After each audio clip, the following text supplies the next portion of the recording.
99% of people are not willing to do what it takes to make their dreams come true. The Marines have a saying, everybody wants to go to heaven, but nobody wants to die. The center of bringing any dream into fruition is self-discipline. You know, something as simple as food and eating. It's not about your body as much as it is about your mind. It's getting command of your mind to be able to choose actions that are in your own best interest. Every day we are choosing that's not in our own best interest. So if the world is attacking you and the world wants to fight you and the world's trying to hold you down, so you're gonna kick yourself in the balls? So you're gonna stop yourself from getting what you dream.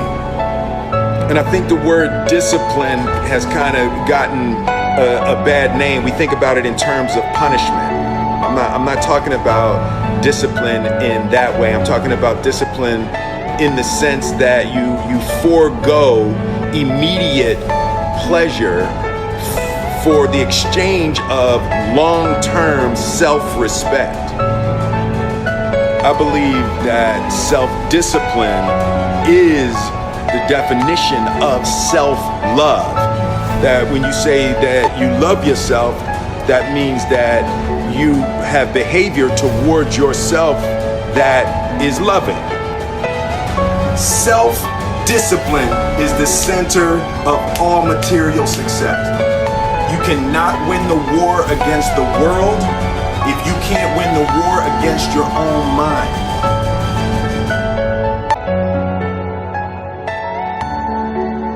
Self-love is when you say to yourself, man, look, I know you and that girl got a real connection. I know y'all vibe, but that's your girl's cousin. So I love you too much to let you do that. It's like you say to yourself, hey man, look, I know you want to eat that pizza and it'll be really good, you know, but I can't let you eat that, man, because if you eat that pizza, you're going to feel like shit, you know, and I love you too much to let you eat that. Self-love is, hey, look, I know you got a test on Monday, you know, and I know you really want to go out with your friends and Saturday night you want to go out, but if you fail that test, you're not going to feel good about yourself. You know, I love you too much to let you go out tonight.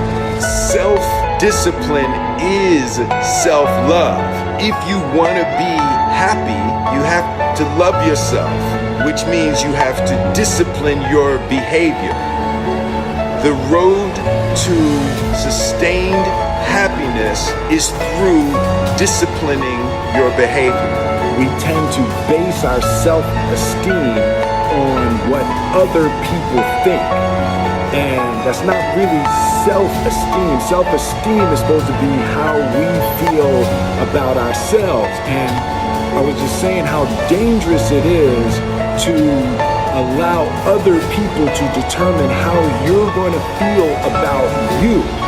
And it's kind of like looking into a broken mirror. You're going to look in a broken mirror and then change your face to try to look good in this defiled, busted, broken mirror. And it just, other people's opinions is a really way to determine how we feel about ourselves.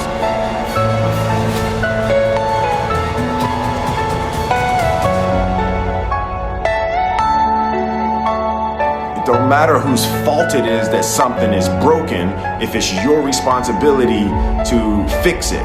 For example, it's not somebody's fault if their father was an abusive alcoholic, but it's for damn sure their responsibility to figure out how they're going to deal with those traumas and try to make a life out of it.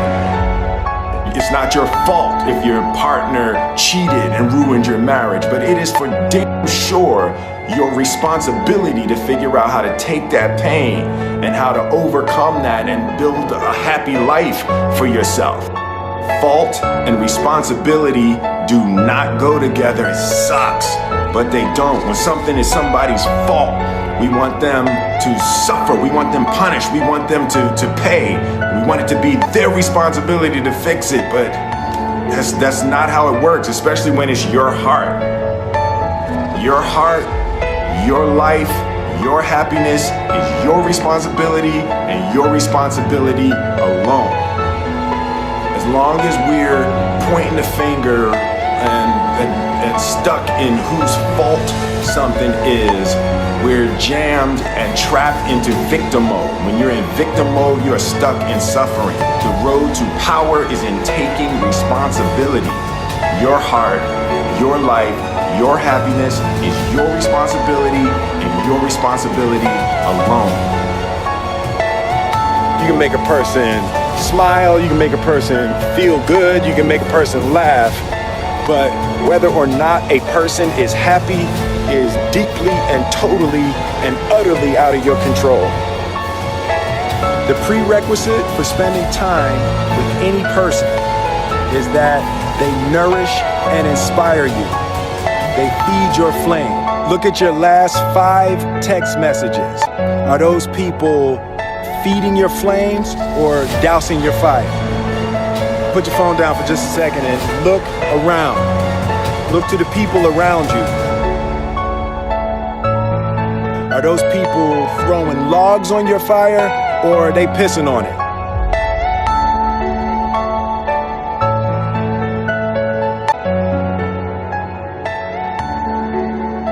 I want my life, I want my work, my family, I want it to mean something. And it's like, if you are not making someone else's life better, then you're wasting your time.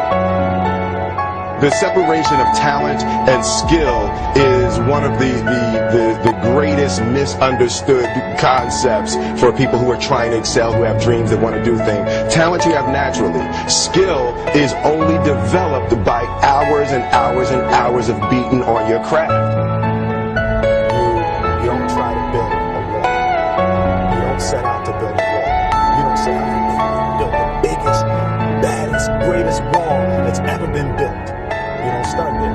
You say, I'm going to lay this brick as perfectly as a brick can be laid.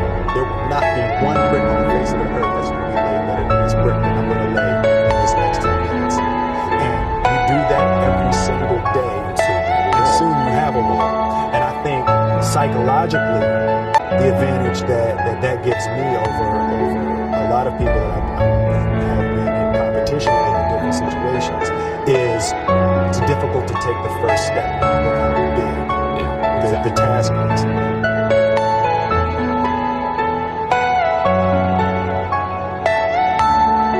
The definition of who I am is very clear to me, and it also redefines who I want to be.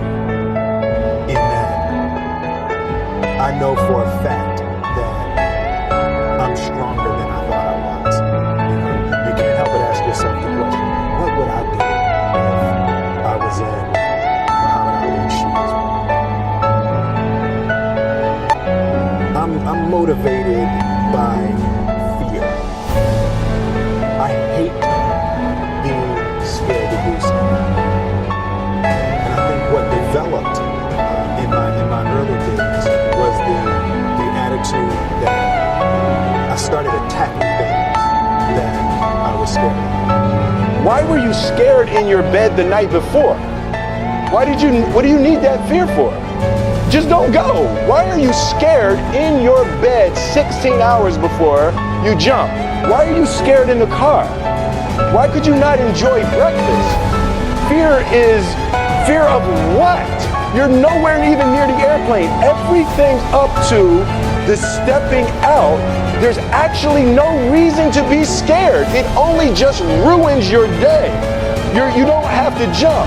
And then in that moment, all of a sudden, where you should be terrified is the most blissful experience of your life. And God placed the best things in life on the other side of terror.